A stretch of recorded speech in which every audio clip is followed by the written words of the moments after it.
bonsoir. Bienvenue à votre magazine Le Consommateur. Nous parlons d'assurance et comment se prémunir contre les risques. Nous allons à la rencontre du président de l'ASACI. Nous allons également à la rencontre du médiateur parce qu'il y a de la médiation dans le monde des assureurs. Vous êtes confortablement installés et vous faites bien.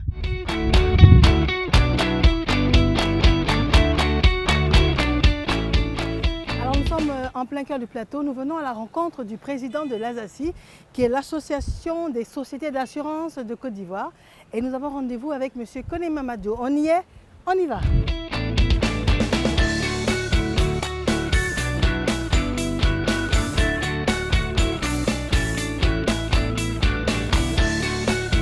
Nous sommes avec le président de l'ASACI. Nous sommes avec M. Mamadou Koné, directeur général également de Alliance Côte d'Ivoire Assurance et de Alliance Côte d'Ivoire Assurance Vie. DG, bonjour. Bonjour. Merci de nous recevoir dans le cadre de notre magazine Le Consommateur.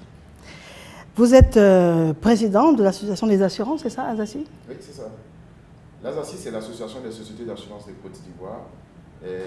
Donc, nous avons 33 sociétés membres, donc 22 sociétés d'assurance non-vie pour l'assurance dommage, 11 sociétés d'assurance vie, et nous avons quelques réassureurs qui sont avec nous, qui nous accompagnent dans la couverture des risques. Nous avons un fonds de garantie automobile, et tout ça mis ensemble, nous avons 44 sociétés membres qui constituent la fêtière de l'industrie des assurances en Côte d'Ivoire. Très bien. Alors quand on parle d'assurance, quels sont les différents produits qui sont proposés à la grande consommation? Moi j'aime bien le terme grande consommation parce que en fait, le secteur des assurances doit sa survie et son équilibre au grand nombre. Donc plus nous avons des clients, plus nos produits sont consommés, plus nous nous portons mieux en termes de capacité à continuer à faire face à nos engagements et à accompagner nos clients. Et donc du coup, il nous appartient de structurer des produits qui soient véritablement adaptés à la grande consommation. Et parmi ces produits, vous avez deux grandes catégories. Vous avez la catégorie des assurances vie, où vous avez à l'intérieur l'assurance retraite, vous avez l'assurance décès, l'assurance de tous les risques liés à la vie humaine.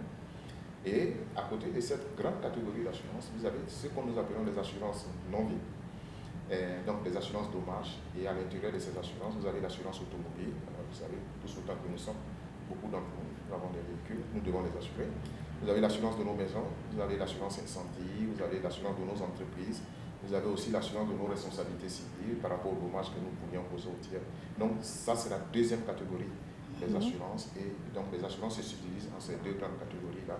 Et les compagnies d'assurance aussi sont structurées de cette façon. Alors il y a quelque chose d'impressionnant, c'est qu'il y a beaucoup de choix. Et il y a quelque chose d'inquiétant, c'est qu'on ne peut pas tout prendre comme produit d'assurance. Alors je vous donne la caricature, je suis Madame Tout-le-Monde, et j'aime le dire. Je suis Madame Tout-le-Monde, je travaille, j'ai des activités en dehors de mon travail, j'ai une famille, j'ai un véhicule. Alors est-ce que, à vous écouter parler, je dois au moins m'assurer sur 10 différents produits? Alors d'abord, commençons par faire simple.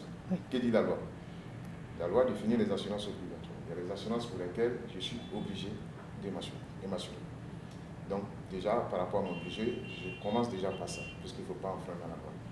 Donc c'est l'assurance automobile. Donc déjà, ça c'est obligatoire.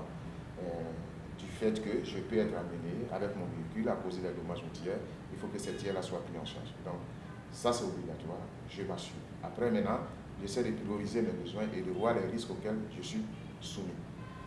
Je ne peux pas être à prendre tous les contrats d'assurance, parce que je ne suis pas exposé à tous les risques. Donc, c'est à moi d'identifier. Quand on est dans les grandes entreprises, on parle de risk manager qui va diagnostiquer, voir effectivement quels sont les risques auxquels on est exposé pour voir quelles sont les assurances appropriées. Mais par contre, pour l'Ivoirien lambda, c'est de voir concrètement, dans ma vie de tous les jours, quels sont les risques auxquels je suis exposé et comment je peux trouver des contrats d'assurance pour me couvrir sur ces risques. Alors, donc, en général, on commence par l'automobile, on commence par sa maison, mais aussi sa famille. Donc, on tourne autour de ce type de besoins. Très bien, alors c'est bon à savoir et c'est motivant. Deuxième chose, lorsque on vous écoute parler, on a envie de s'assurer et on réalise qu'au-delà de l'assurance obligatoire pour ceux qui ont un véhicule, il y a des assurances, on parle de maladie, on parle de décès également, on voit les immeubles qui s'écroulent et tout, on a envie de se faire assurer. Mais on se dit également que c'est un budget. Maintenant, est-ce qu'il est possible de payer à tempérament? Alors, possible de payer à tempérament, je dirais par principe non. Par principe non. Déjà à cause du régulateur lui-même, vous savez, depuis des années, dans nos pays, les compagnies d'assurance ont eu du mal à faire face à leurs engagements à cause de ce que nous avions appelé à l'époque la vente à crédit. L'assurance est vendue essentiellement à crédit, et ce qui faisait qu'à un moment donné, au moins de faire face au sinistre, les compagnies d'assurance n'avaient pas les fonds nécessaires pour faire face. Et donc, du coup, beaucoup de compagnies avaient été placées dans des situations de déliquescence, ne leur permettaient pas véritablement de jouer le rôle qui était attendu d'eux. Alors, qu'est-ce qui a été fait par les régulateurs? La vente à crédit a été interdite. Donc, le principe aujourd'hui, c'est de dire pas de primes, pas de garantie. Donc, nos assurés sont amenés à payer avant évidemment de se faire indemniser, avant évidemment de bénéficier de la couverture. Alors, cela dit, je comprends, nous comprenons la situation. Il y a des dit qu'aujourd'hui, une prime annuelle d'un certain montant peut ne pas être abordable pour certains de nos concitoyens. Vous avez beaucoup de compagnies d'assurance qui ont développé des solutions de fractionnement de garantie. Il y a des dit, plutôt que de vous offrir une garantie annuelle, on vous offre une garantie trimestrielle qui correspond à votre budget. Et évidemment, en ce moment-là, vous avez les moyens de faire face à ça et au trimestre prochain, de renouveler votre garantie en fonction de votre budget. Déjà, parlons de sinistres. Dans quelle proportion est-ce qu'il y a des sinistres auxquels vous devez faire face, et dans quelle proportion est-ce que le consommateur sort indemnisé des sinistres? Une bonne question, mais une question naturelle pour une compagnie d'assurance, puisque l'objet de la compagnie d'assurance, c'est de faire face au sinistre. L'objet de la compagnie d'assurance, ça on ne le dit jamais assez, notre objet, c'est de prendre en charge les sinistres. Donc, notre devoir, c'est de faire en sorte que l'essentiel des primes que nous collectons soit redistribué à travers la chaîne d'indemnisation. Et donc, nous, même au niveau de l'assurance, d'un point de vue théorique, on nous dit 65% de nos primes doivent servir à faire face au sinistre. C'est une façon de vous dire qu'aujourd'hui, sur beaucoup de branches dans lesquelles nous exerçons aujourd'hui, l'essentiel des primes qui sont collectées sont retournées à travers les chaînes d'indemnisation. Soit ce sont des accidents, soit ce sont des bâtiments qui sont écoulés, soit c'est des accidents de tel ou tel type. Et donc, de ce point de vue,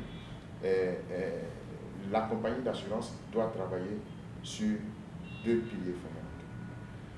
Et il nous arrive souvent de ne pas être très rigoureux sur ces questions-là, et ce qui peut générer des plaintes. Mais nous y travaillons, et le nouveau bureau de l'ASACI que nous avons l'honneur de présider aussi est totalement engagé sur ça. C'est-à-dire, premièrement, nous devons payer les sinistres. Et payer les sinistres, nous devons payer les bons montants. Pas plus, pas moins, nous devons payer, indemniser les gens. Et on a l'habitude de dire dans le secteur de l'assurance, l'assureur doit placer le client dans l'état patrimonial qui était le tien avant le sinistre. Donc on doit réparer. Et on doit réparer au bon montant. Et ça, c'est quelque chose que l'assureur ne devrait pas négocier. Et le client non plus ne devrait pas négocier, c'est non négociable. C'est notre engagement, nous devons le faire. Et nous y travaillons. L'autre élément, c'est de dire comment nous le faisons. Est-ce que le client qui est indemnisé par une compagnie d'assurance en sort satisfait ou en sort traumatisé? Ça aussi, c'est quelque chose sur laquelle nous devons travailler, faire en sorte que, même quand nous payons, que le client puisse garder de nous une expérience inoubliable, que le client ait envie de revenir nous voir. Et ce sont ces éléments-là sur lesquels nous allons encore sensibiliser nos membres pour qu'on puisse travailler à l'accueil des clients, qu'on puisse travailler à l'assistance des clients, pour qu'on puisse travailler à ce que les paiements soient faits de façon diligente, qu'il n'y ait pas beaucoup de va-et-vient. Et tout ça aussi, on aura besoin de la technologie dans nos différentes exploitations pour pouvoir y arriver. Donc, pour vous rejoindre, oui, on est là pour payer les prestations. On est là pour faire en sorte que ces prestations soient payées de la bonne manière et qu'on puisse garantir aussi l'équilibre général de la compagnie d'assurance en ne payant pas peut-être des sinistres frauduleux ou des sinistres qui véritablement ne sont pas garantis. Déjà, il y a des produits d'assurance, comme en ce qui concerne les véhicules, c'est obligatoire, mais il y a d'autres produits également qui sont très à la mode. En griffe, on parle d'assurance décès et puis assurance retraite également. Vous avez plus d'engouement là-dessus? Quand vous allez dans les pays européens, ce sont ces assurances-là qui dominent. Les assurances décès, les assurances retraite, ce que nous appelons les assurances vie. Ce sont ces assurances-là qui dominent. Et après viennent les assurances dommages. Mais quand vous venez dans des pays comme les nôtres, ce sont d'abord les assurances dommages qui dominent parce que on n'a pas, dès le départ, la culture d'assurance. Donc on a tendance à aller vers ce qui est obligatoire et ce qui est visible. Et le reste, ça vient après. Donc ce qui fait qu'évidemment, en matière de niveau de développement, on est quand même en deçà de ce qui est attendu. Mais cela dit, on a beaucoup d'appétence pour cette assurance, pour ce type d'assurance-là qui sont les assurances vie. Donc, comme je l'avais dit dès le départ, ce sont des assurances liées à la vie humaine.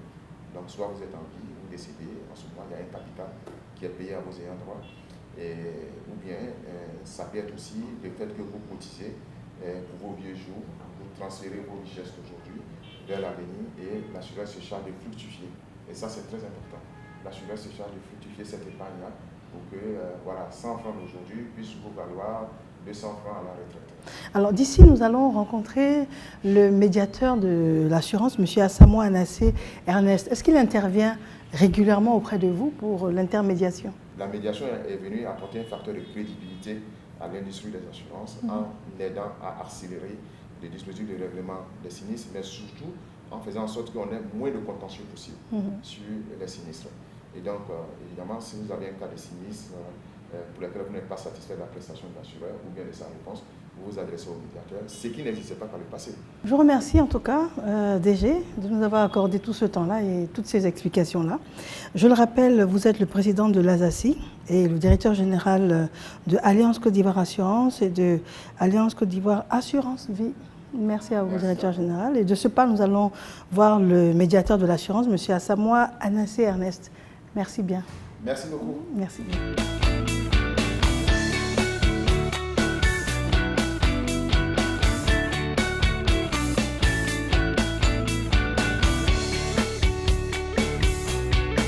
Monsieur Asamoah Anassé Ernest, bonsoir à vous.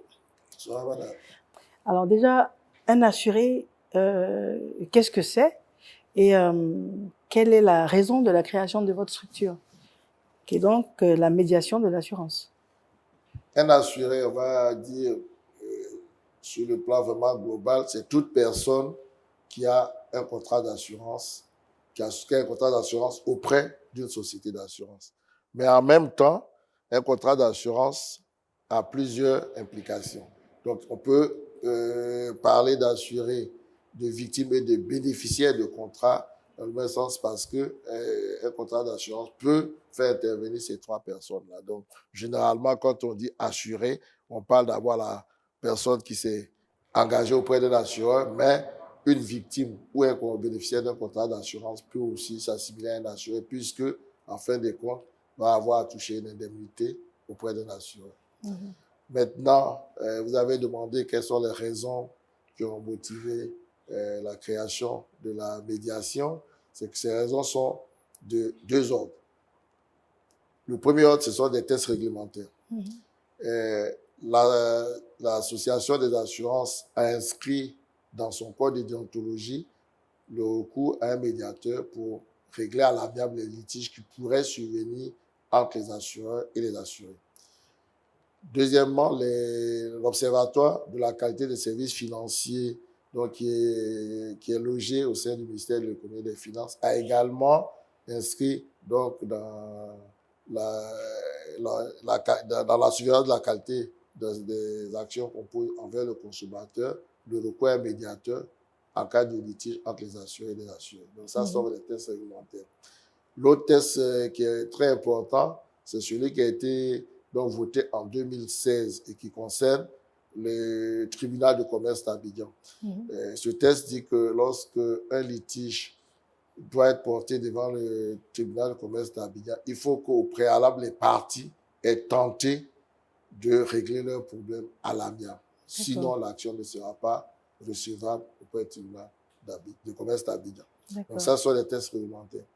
Maintenant, il y a des aspects pratiques qu'on a donc observés aussi sur le terrain et qui ont donc suscité vraiment la création de la médiation. La première action, c'était qu'il y avait des litiges récurrents entre les assurés et les assurés au niveau du règlement des sinistres. Ça, c'est le premier constat fait sur le terrain.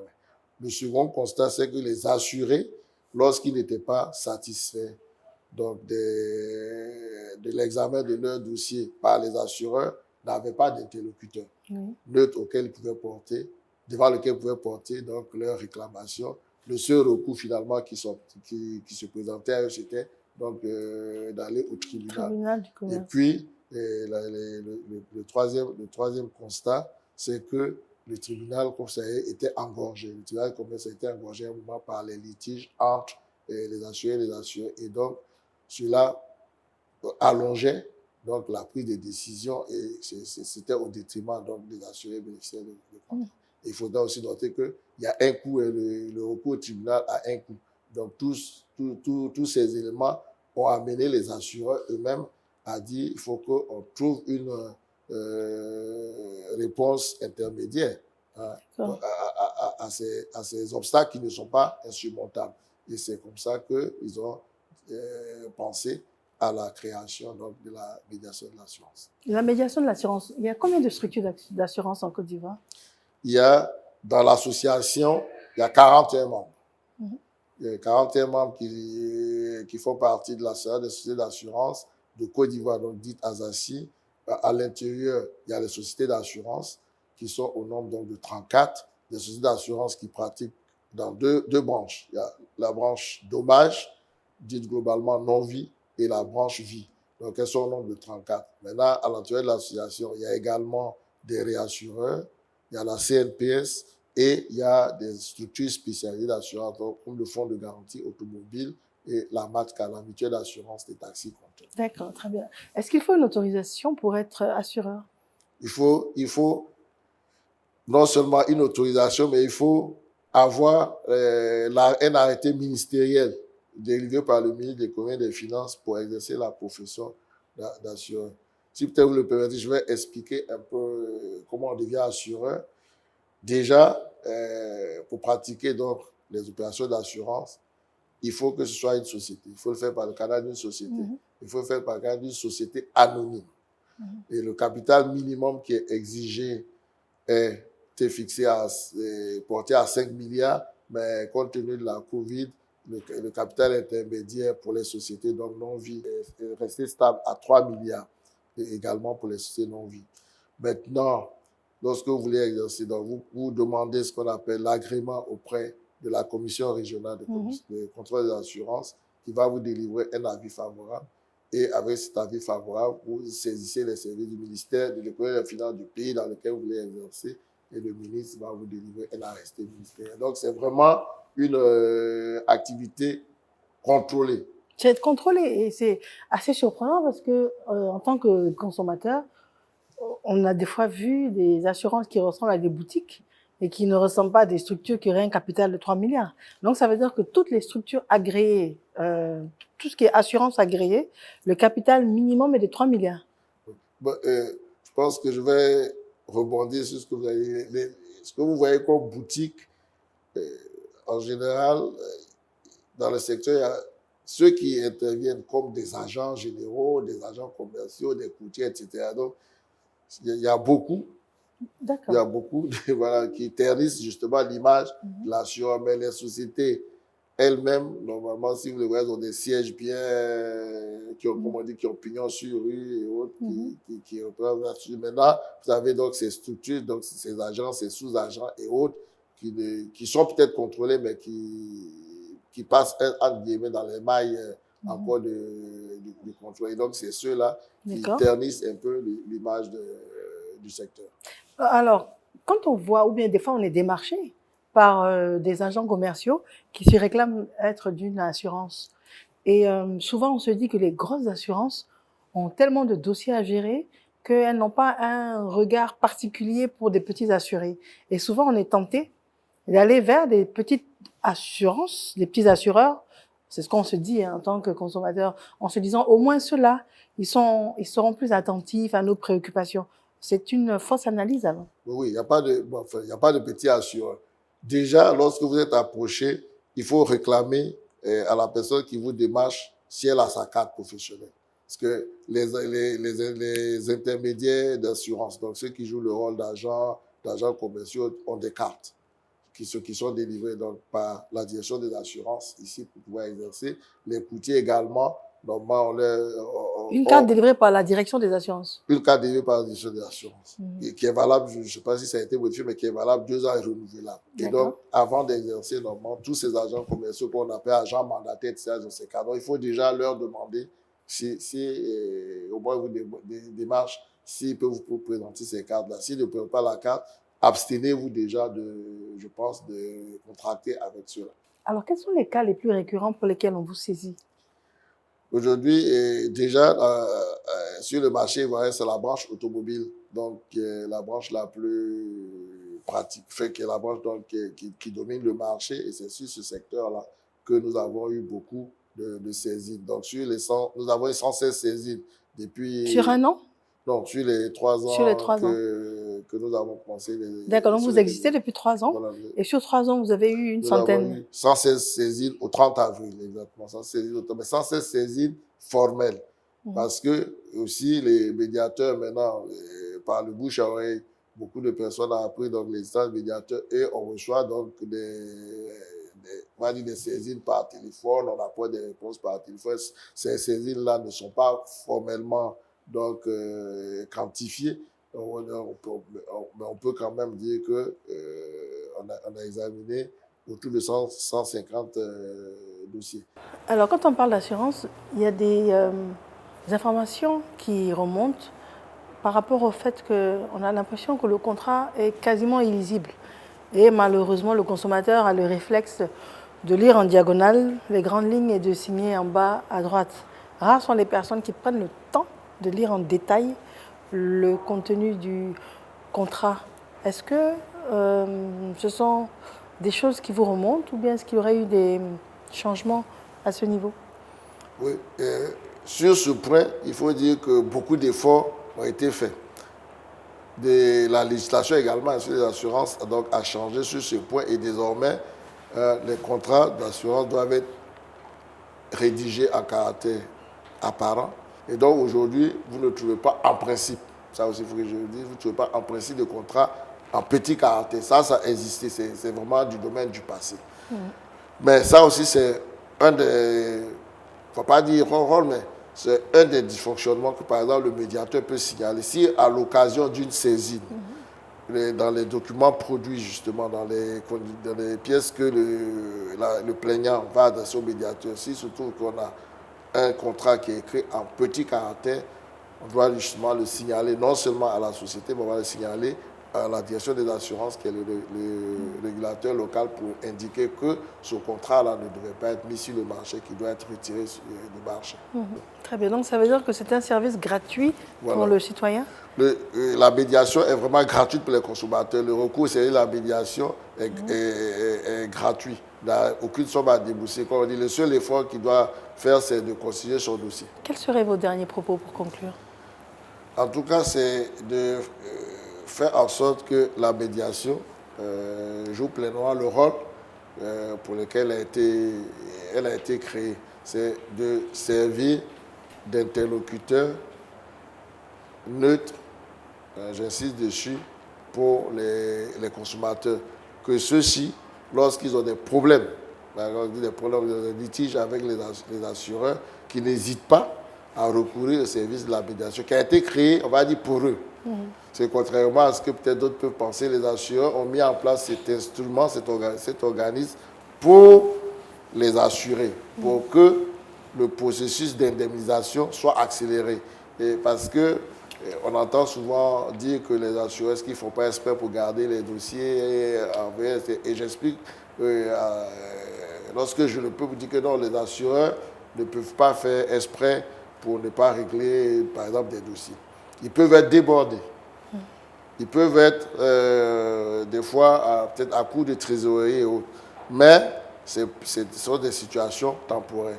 Ce qui fait que des dossiers, on va dire, dorment dans les services des assureurs, c'est finalement le fait que la masse de travail peut, des fois, les amener à ne pas accélérer le processus. Donc, si les assurés, donc le consommateur en général, sent que son dossier auprès d'un assureur n'a pas connu d'évolution sur certaines périodes, mais on dit toujours après 2 mois, 2 mois après qu'il ait donc donné un dossier complet, il peut justement se recourir au service de la médiation pour que son dossier trouve qu'une solution, en tout cas à l'amiable, soit trouvée à son dossier. Je vous remercie de nous avoir reçus dans le cadre du magazine Le Consommateur, donc M.